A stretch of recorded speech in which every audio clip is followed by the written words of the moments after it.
जैन बच्चों, इस समय आप लोग महामना इंस्टीट्यूट के यूट्यूब चैनल से जुड़े हुए हैं और इस चैनल में मैं आप सबका स्वागत करता हूं। आज हम लोग class 10th physics Hindi medium NCERT book के 11th चैप्टर मानव नेत्र तथा रंग बिरंगा संसार यानी the human eyes and colourful world के अंतर्गत हम लोग सबसे पहले पढ़ने जा रहे हैं मानव नेत्र की समंजन क्षमता, एकोमोडेशन पावर ऑफ आई या पावर ऑफ एकोमोडेशन ऑफ आई। तो आँख की समंजन क्षमता या नेत्र की समंजन क्षमता क्या है? देखिए, जैसा कि हमने आपको बताया था कि हमारे आँख का जो लेंस होता है वह मांसपेशियों से मिलकर के बना होता है और इसके अंदर एक विशेष प्रकार की क्षमता होती है और वो क्षमता ये होती है कि ये आवश्यकता अनुसार अपनी फोकस दूरी को बढ़ा भी लेता है और अपने फोकस दूरी को घटा भी लेता है। जैसे अगर किसी दूर की वस्तु को हमको देखना है तो फोकस दूरी तुरंत हमारी बढ़ जाती है और नज़दीक की वस्तु को देखना होता है तो फोकस दूरी तुरंत घट जाती है।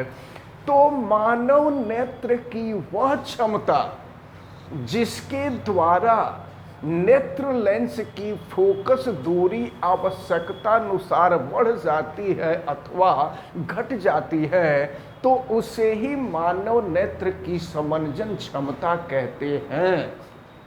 तो अब जो है ये नेत्र की समंजन क्षमता यानी मानव नेत्र की समंजन क्षमता रही। मैं आपको ये भी बता दूं कि मानव नेत्र के स्पष्ट दृष्टि की न्यूनतम दूरी यानी वह न्यूनतम दूरी जहां पर हमारी आंख को देखने में किसी प्रकार का कोई स्ट्रेस, किसी प्रकार का कोई स्ट्रेन नहीं पड़ता है, तो इसको हम स्पष्ट दृष्टि की न्यूनतम दूरी कहते हैं। और आप समझ लीजिए कि स्पष्ट दृष्टि की जो न्यूनतम दूरी होती है वो 25 सेंटीमीटर होती है। इसका मतलब ये हुआ कि अगर 25 सेंटीमीटर की दूरी पर रख करके अगर हम किसी वस्तु को देखते हैं या किसी वस्तु को या कापी किताब वगैरह हम पढ़ते हैं तो हमारे आंख पर किसी प्रकार का कोई स्ट्रेन नहीं होता है। लेकिन अगर 25 सेंटीमीटर से दूरी कम कर देते हैं तो हमारे आंख पर स्ट्रेस पड़ने लगता है और हमारे आंख को इसका जो है बैड इफेक्ट पड़ता है। इसलिए आपको हमेशा सलाह दी जाती है कि जब आप किताब पढ़ें तो आपके आंख और किताब के बीच की न्यूनतम दूरी 25 सेंटीमीटर होनी चाहिए, 25 सेंटीमीटर से कम नहीं होनी चाहिए। कुछ बच्चे बिल्कुल नज़दीक करके पढ़ते हैं या लेट करके पढ़ते हैं, तो अगर आंख के बीच की दूरी अगर 25 सेंटीमीटर से कम होगी तो आपके आंख के ऊपर इसका बैड इफेक्ट पड़ेगा और बाद में चल करके आपकी आंख जो है खराब हो सकती है। तो अब जो है ये स्पष्ट दृष्टि की न्यूनतम दूरी 25 सेंटीमीटर होती है और यही नहीं, स्पष्ट दृष्टि की अधिकतम दूरी अनंत होती है। याद रखे रहिएगा। तो इसका मतलब ये हुआ कि अगर 25 सेंटीमीटर की दूरी से लेकर के और अगर अनंत तक हमको किसी वस्तु को देखना होगा तो देखने में किसी प्रकार की कोई दिक्कत नहीं होती है। अब इसके साथ साथ हम आपको ये भी बता दें कि देखें, जब ये जो लेंस है, आंख का जो लेंस होता है, ये वास्तव में क्रिस्टलाइन लेंस होता है, क्रिस्टल का बना हुआ लेंस होता है, मांसपेशियों के क्रिस्टल का बना हुआ लेंस होता है। तो कभी कभी होता यह है कि जब व्यक्ति की आयु ज़्यादा होने लगती है ना तो वह लेंस सफ़ेद हो जाता है और लेंस सफ़ेद यानी मिल्की दूध जैसा देखने में लगने लगता है। और उस स्थिति में होता यह है कि कभी कभी व्यक्ति को बहुत थोड़ा थोड़ा दिखाई देता है या कभी कभी ऐसा होता है कि बिल्कुल आंख से दिखाई नहीं देता है। तो इसी बीमारी को कहते हैं मोतियाबिंद। ये मोतियाबिंद कहलाती है, या इसी को इंग्लिश में कैटरैक्ट कहते हैं। तो अब इसके इलाज के लिए किया क्या जाता है कि लेंस की सर्जरी की जाती है, या तो लेजर मेथड से लेंस जो खराब हो गया होता है आंख के अंदर, लेजर मेथड से लेजर रे को भेज करके उसको जो लेंस का वह भाग जो बेकार हो गया होता है उसको जलाया जाता है, और जलाने के बाद फिर नया लेंस को आंख के अंदर जो है डाला जाता है, भरा जाता है। तो इस प्रकार यानी नेत्र की सर्जरी करके जब नेत्र की सर्जरी हो जाती है तो मोतियाबिंद की बीमारी जो है दूर हो जाती है। अक्सर प्रत्येक व्यक्ति को जब उसकी एज 40 से एबव होती है तो इस तरह की समस्या हो जाती है। एक चीज और हम आपको बता दें, कभी कभी हम लोगों के दिमाग में ये प्रश्न उठता है कि एक आंख से, अब जैसे सामान्यतया जो है लोग कहते हैं कि जितना एक आंख से दिखाई देता है उतना ही दोनों आंख से दिखाई देता है। तो प्रश्न ये उठता है कि अगर एक आंख से ही दिखाई देता है तो फिर हमको दो आंख की जरूरत क्या है? तो इसकी वजह ये है, मैं आपको बता दूं कि एक आंख के द्वारा हम मैक्सिमम 150 अंश का कोण बना करके देख सकते हैं। अगर एक आंख है तो एक आंख का विजन उतना ही होता है कि 150 अंश से बराबर होता है। 150 यानी 150 डिग्री से ज़्यादा नहीं देख पाते हैं। और जब हम दोनों आंखों से देखते हैं तो तो उस स्थिति में हमारे आंख के द्वारा जो विजन होता है वह विजन 180 अंश का होता है। तो इसको आप अच्छी तरह से ध्यान में रख के रहेंगे। ठीक है, सामने एक आंख से उतना ही दिखाई देगा, दोनों आंखों से उतना ही दिखाई देगा, लेकिन रेंज फैल जाता है। जब एक आंख से देखते हैं तो 150 डिग्री का एंगल बनता है, और जब दोनों आंख से देखते हैं तो 180 डिग्री का एंगल बनता है। यानी देखने का जो एरिया होता है, देखने का एरिया फैल जाता है। एक चीज और हम आपको बता दें कि जब हम एक आंख से किसी ऑब्जेक्ट को देखते हैं तो हमको 2 डायमेंशनल दिखाई देता है। और 2 डायमेंशनल का मतलब उसमें केवल लंबाई चौड़ाई दिखाई देती है।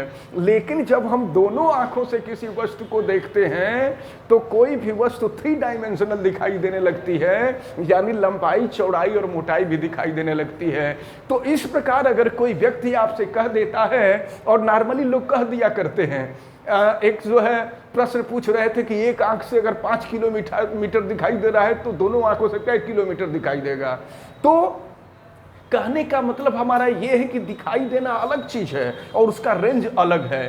तो ये याद रखे रहिएगा कि एक आंख से देखने का जो रेंज होता है वो 150 अंश होता है, दोनों आंखों से देखने का जो रेंज होता है वो 180 डिग्री होता है। एक आंख के द्वारा वस्तु जो होती है वो 2 डायमेंशनल दिखाई देती है, और दोनों आंखों से अगर किसी वस्तु को हम देखते हैं तो वो 3 डायमेंशनल दिखाई देती है। तो इस बात को आप अच्छी तरह से दिमाग में रखे रहेंगे। तो ये रहा मानव नेत्र की समंजन क्षमता। अब इसके बाद हम लोगों को पढ़ना है दृष्टि दोष के बारे में। तो दृष्टि दोष में हम आपको बता दें कि मुख्य रूप से आपको जो दृष्टि दोष पढ़ने हैं, दृष्टि दोष तो ढेर सारे होते हैं, लेकिन दृष्टि दोष सबसे पहले आप समझ लें कि दृष्टि दोष क्या है, डिफेक्ट ऑफ विजन क्या है। होता ये है कि अगर हमको दृष्टि दोष के बारे में पढ़ना हो तो दृष्टि दोष क्या होता है, यानी डिफेक्ट ऑफ विजन क्या होता है, इसको आप समझ लीजिए। डिफेक्ट ऑफ विजन तो देखें, होता ये है कि कभी कभी हम लोगों के नेत्र में एक विशेष प्रकार का दोष आ जाता है। उस दोष में होता यह है कि व्यक्ति को या तो नज़दीक की वस्तु नहीं दिखाई देती है या तो दूर की वस्तु नहीं दिखाई देती है। और कुछ लोगों में तो ऐसी गड़बड़ी हो जाती है कि उनको न तो नज़दीक की वस्तु दिखाई देती है और न ही दूर की वस्तु दिखाई देती है। तो अब हम लोगों को मानव नेत्र में आने वाला वह दोष, जिसकी वजह से व्यक्ति को दूर अथवा नजदीक की वस्तुएं स्पष्टतया दिखाई नहीं देती हैं, तो इस दोष को ही हम दृष्टि दोष कहते हैं। अब दृष्टि दोष जो है मुख्य रूप से तो 4 प्रकार हैं, लेकिन हम लोगों को जो पढ़ना है उसमें पहला पढ़ना है निकट दृष्टि दोष। निकट दृष्टि दोष है जिसको हम कहा करते हैं मायोपिया। ये निकट दृष्टि दोष मायोपिया, या इसको हम शॉर्ट साइटेडनेस कहते हैं। इसके बाद दूसरा जो होता है वो दूर दृष्टि दोष होता है। दूर दृष्टि दोष, तो दूर दृष्टि दोष को हम हाइपरमेट्रोपिया कहते हैं। ये हाइपरमेट्रोपिया कहलाता है। और इसके बाद तीसरा दोष जो आपके सिलेबस में है वो है जरा दूरदर्शिता, जिसे हम प्रेस बायोपिया कहते हैं।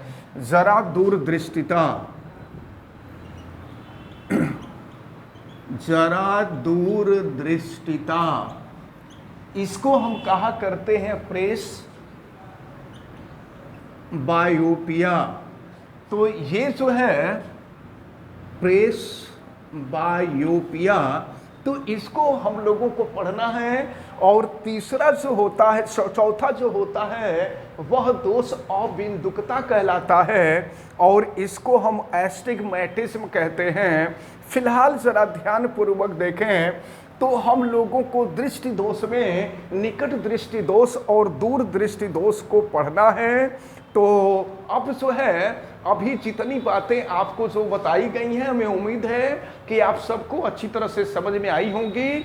आप वीडियो को लाइक ज़रूर कीजिएगा, और अगर आप चैनल पे नए हैं तो चैनल को सब्सक्राइब भी कर लीजिए। आप बेल आइकन को भी प्रेस करें, वीडियो को मैक्सिमम स्टूडेंट तक शेयर करें, और किसी प्रकार की कोई दिक्कत समझ में आती है तो कमेंट करके बतावें। इन तीनों दोषों के बारे में हम लोग नेक्स्ट वीडियो में देखेंगे। आप सभी लोगों का बहुत बहुत धन्यवाद। जय हिंद।